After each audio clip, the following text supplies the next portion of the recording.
यह कहानी है ढोलकपुर गांव की। उसी गांव में आकाश नाम का एक आदमी रहता था, जो एक छोटे से ठेले पर समोसे बेचा करता था। उसके समोसे और लाल वाली चटनी बहुत स्वादिष्ट लगती थी। आकाश भगवान शिव का बहुत बड़ा भक्त था और रोज मंदिर जाकर पूजा करता था। वह अपने ठेले पर गरीबों को मुफ्त में भी समोसे खिलाया करता था। आकाश दिल का बहुत ही अच्छा इंसान था। आकाश के ठेले के सामने ही सूरज नाम के आदमी की एक छोटी सी समोसे की दुकान थी।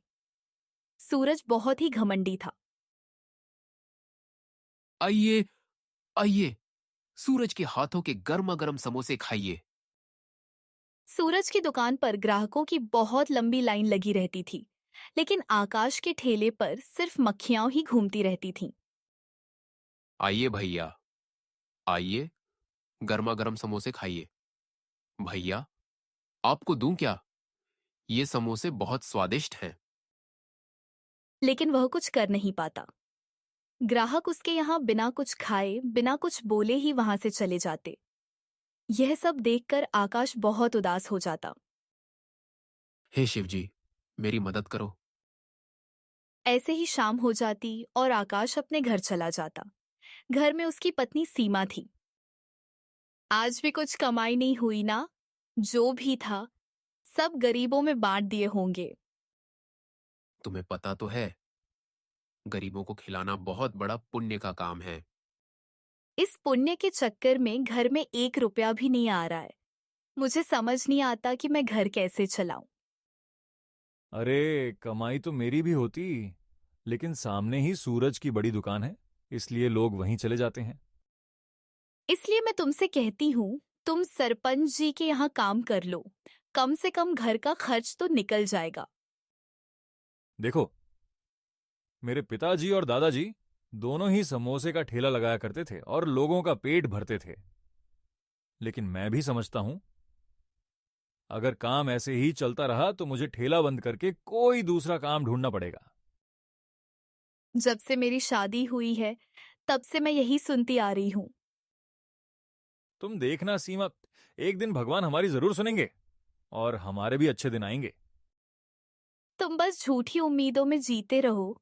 कुछ नहीं होने वाला। मैं कल ही अपने मायके चली जाऊंगी। यह बातें सुनकर आकाश पूरी तरह टूट गया। हे भगवान, ये सब आप देख रहे हो ना, मेरी मदद करो। अगले ही दिन उसकी पत्नी घर छोड़कर मायके चली गई। आकाश बस दुखी होकर उसे जाते हुए देखता रह गया। सुबह सुबह वह गांव की किराने की दुकान पर पहुंचा। कालू भाई, जरा मुझे बढ़िया वाली मैदा और आलू दे दीजिए। अरे आकाश, मैदा और आलू के दाम तो आसमान छू रहे हैं। और सुनो, आज चीनी का भाव 50 रुपए किलो हो गया है। अरे कालू भाई, क्या बोल रहे हो? पिछले हफ्ते ही तो मैंने आपसे मैदा ली थी, तब तो भाव 40 रुपए किलो था, और आज 70 रुपए किलो। ये कैसे हो गया? वो क्या है ना, जो कंपनी ये सब बनाती है वही दाम बढ़ा रही है। देखो आकाश, तुम मेरे पुराने ग्राहक हो, इसलिए तुम्हें सच बता रहा हूं। मेरे पास थोड़ी पुरानी मैदा रखी है, जो थोड़ी सी मिलावटी है। अगर तुम कहो तो मैं तुम्हें वही सही भाव में दे दूं। वैसे भी समोसे में अच्छा आलू डालोगे तो बनाने के बाद किसी को पता भी नहीं चलेगा। नहीं नहीं नहीं भाई, मेरे ग्राहक मेरे लिए भगवान की तरह हैं। मैं उनके साथ धोखा नहीं कर सकता। मैं कोई भी खराब चीज इस्तेमाल करके अपने ग्राहकों को धोखा नहीं दूंगा। देख लो आकाश, जैसी तुम्हारी मर्जी। मैं तो तुम्हारे भले के लिए ही कह रहा हूं। कोई बात नहीं भाई, मैदा का भाव बढ़ा है तो बढ़िया ही दीजिए। आप मुझे 2 किलो अच्छी मैदा और 1 किलो आलू तौल दीजिए। मुझे पता है आकाश, तुम अपने सामान में कोई घपला नहीं करते। मैं जानता था कि तुम मिलावटी मैदा का इस्तेमाल नहीं करोगे, लेकिन भाई, अगर थोड़ा मुनाफा नहीं करोगे तो घर कैसे चलाओगे? तभी उसकी दुकान पर पड़ोस का दुकानदार सूरज आ जाता है। कालू भैया, मैदा और आलू का क्या भाव है? अरे सूरज भैया, आज मैदा का भाव 70 रुपए किलो है। अरे कालू भैया, हमें बढ़िया वाली मैदा नहीं चाहिए। आपके पास वो मिलावटी मैदा है ना, जो पिछली बार दी थी, वही दे दीजिए। हाँ हाँ, वो भी है। हे महादेव, ये कैसी दुनिया बनाई है आपने? यहाँ जो गलत काम कर रहा है उसी के पास लक्ष्मी जा रही है, और जो सही काम कर रहा है वही गरीब रह जा रहा है।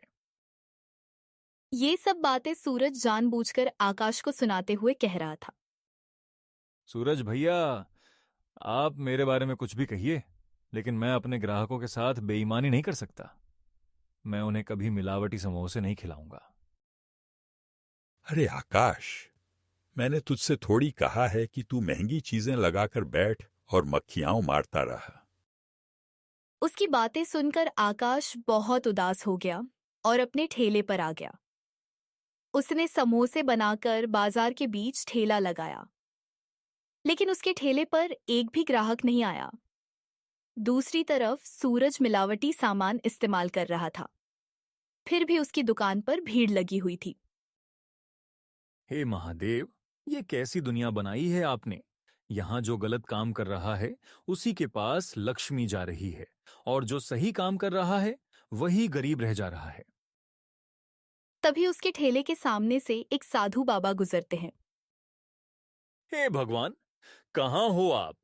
कभी तो मेरे बारे में सोचिए, कभी तो मुझ पर ध्यान दीजिए। बेटा, क्या हुआ तुम्हें? तुम रोते हुए भगवान को क्यों पुकार रहे हो?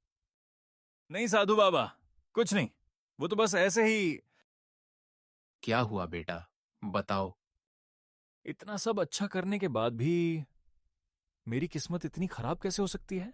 भगवान मेरी मदद क्यों नहीं कर रहे हैं? बेटा, जीवन में कभी निराश नहीं होना चाहिए। कुछ अच्छा होने के लिए कभी कभी बुरा होना भी जरूरी होता है। बताओ बेटा, तुम्हें क्या परेशानी है? शायद मैं तुम्हारी कुछ मदद कर सकूं। साधु बाबा, अगर आप मेरी परेशानी दूर कर सकते हैं तो मैं आपको सब कुछ बता देता हूं। आकाश ने साधु बाबा को सब कुछ बता दिया कि कैसे उसकी पत्नी उसे छोड़कर चली गई, और सूरज ने किराने की दुकान पर उसे क्या-क्या सुनाया। बेटा, जीवन में कठिनाइयां तो आती ही रहती हैं, लेकिन हमें उनका डटकर सामना करना चाहिए। साधु बाबा, मेरी ये परेशानी कैसे खत्म होगी? बेटा, मान लो कि मुझे भगवान ने ही भेजा है। तुम्हारी समस्या का हल इस नमक की डिब्बी में है। इसका मैं क्या करूं? नमक तो मेरे घर में भी बहुत है। ये साधारण नमक नहीं, जादुई नमक है। जब तुम इसका इस्तेमाल करोगे तो सारे ग्राहक तुम्हारे ठेले पर आकर समोसे खाएंगे। बाबा ने अपनी झोली से एक छोटी सी डिब्बी निकालकर आकाश को दे दी। मान लेना, भगवान ने ही तुम्हारी मदद की है। आज से तुम्हारा भाग्य बदलने वाला है। और हां, आकाश, अगर इस नमक का उपयोग कोई बुरा आदमी करेगा तो इसका असर उल्टा होगा। आप क्या कह रहे हैं बाबा? मुझे कुछ समझ नहीं आ रहा। वक्त आने पर सब कुछ तुम्हें खुद ही समझ में आ जाएगा। इतना कहकर बाबा वहां से चले गए। चलो, बाबा के कहने पर इस नमक को डालकर समोसे बनाकर देखता हूं। क्या पता मेरा भाग्य ही बदल जाए। इसके बाद आकाश ने उस नमक को मिलाकर समोसे बनाए। कुछ ही देर में उसके ठेले पर एक आदमी आया। अरे भाई, तुम्हारे समोसे की खुशबू तो बहुत अच्छी आ रही है। जरा एक प्लेट देना। ऐसे ही एक एक करके सूरज के सारे ग्राहक आकाश के ठेले पर आने लगे और उसके समोसे खाने लगे। यह सब देखकर सूरज हैरान हो गया कि आखिर ऐसा क्या हुआ जो उसके सारे ग्राहक आकाश के पास चले गए। अरे, ये क्या हो रहा है? हमारे सारे ग्राहक उस आकाश के ठेले के पास कैसे चले गए? ये कैसा चमत्कार हो गया? सूरज और उसका नौकर दोनों हैरानी से देखते रह गए। एक एक करके सभी ग्राहक आकाश के ठेले के पास पहुंच गए। अरे वाह, आज तो भगवान की बड़ी कृपा हो गई मुझ पर। चलो, ये पैसे लेकर मैं सीमा को वापस घर ले आता हूं। इसके बाद आकाश अपनी पत्नी को लेने के लिए उसके मायके चला गया। सीमा, अरे ओ सीमा, बाहर आकर देखो मैं तुम्हारे लिए क्या लाया हूं। आवाज सुनकर सीमा घर से बाहर आई। क्या हुआ जी? ऐसे क्यों चिल्ला रहे हो? ये देखो, आज मैंने इतने सारे पैसे कमाए हैं। सीमा, अब हमारे भाग्य बदल गए हैं। भगवान ने हम पर कृपा की है। ये सारे पैसे मैंने सिर्फ समोसे बेचकर कमाए हैं। सच में? ये कैसे हो गया? आज तक आपने इतने पैसे कभी नहीं कमाए। मुझे तो अपनी आंखों पर विश्वास ही नहीं हो रहा। अरे, कहते हैं ना, भगवान जब भी देता है छप्पर फाड़ कर देता है। लेकिन ये हुआ कैसे? तब आकाश ने सीमा को पूरी बात बता दी। जब तक उस बाबा का दिया हुआ नमक हमारे पास है, तब तक हमारी बिक्री बहुत अच्छी होती रहेगी। चलो, भगवान ने आखिर तुम पर कृपा तो की। इसके बाद सीमा उसके साथ घर वापस आ गई। अगले दिन जब आकाश ने ठेला लगाया तो उसका ठेला ग्राहकों की भीड़ से भर गया। भाई, कल तुम्हारे समोसे खाकर तो मजा ही आ गया। मैं भी आया था, लेकिन तुम्हारी दुकान बंद थी, इसीलिए वापस चला गया। कल तुम क्यों नहीं आए थे?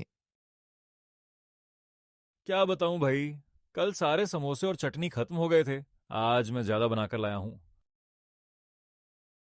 इधर आकाश के ठेले पर ग्राहकों की भीड़ लगी थी और उधर सूरज की दुकान पर एक भी ग्राहक नहीं था। अरे यार, ये देखो, आज फिर आकाश के ठेले पर कितनी भीड़ है और हमारी दुकान पर तो सिर्फ मक्खियां ही मंडरा रही हैं। मैं भी यही सोच रहा हूं मालिक। आखिर उसके पास ऐसा क्या है जिसकी वजह से हमारे सारे ग्राहक उसके ठेले पर जा रहे हैं? शाम होते होते आकाश के सारे समोसे बिक जाते हैं। अरे ओ कालू भैया, जरा मुझे 10 किलो मैदा दे दीजिए। और हाँ, 5 किलो आलू भी। लेकिन मैदा अच्छी वाली ही देना, वो मिलावटी वाली मत देना। लगता है आकाश, तुम्हारा समोसे का ठेला अब बहुत अच्छा चल रहा है, इसीलिए आज तुम 10 किलो मैदा लेने आए हो, और वो भी बढ़िया वाली। हाँ कालू भाई, भगवान की कृपा से मेरे दिन फिर से अच्छे हो गए हैं। ये सारी बातें सूरज और उसका नौकर छुपकर सुन रहे थे। अरे श्याम, जरा पता तो लगाओ, इसके पास ऐसी कौन सी चीज है जिसकी वजह से पिछले 5-6 दिनों से इसके ठेले पर इतनी भीड़ लगी रहती है। मुझे भी समझ नहीं आ रहा मालिक। जो आदमी पहले पूरे दिन ठेले पर बैठकर सिर्फ मक्खियां मारता था, वो आज 10 किलो मैदा के समोसे बनाएगा। जरूर इसके हाथ कोई बड़ा राज लग गया है, तभी इसके ठेले पर इतनी भीड़ है। अगले दिन सूरज का नौकर चुपके से आकाश के घर गया।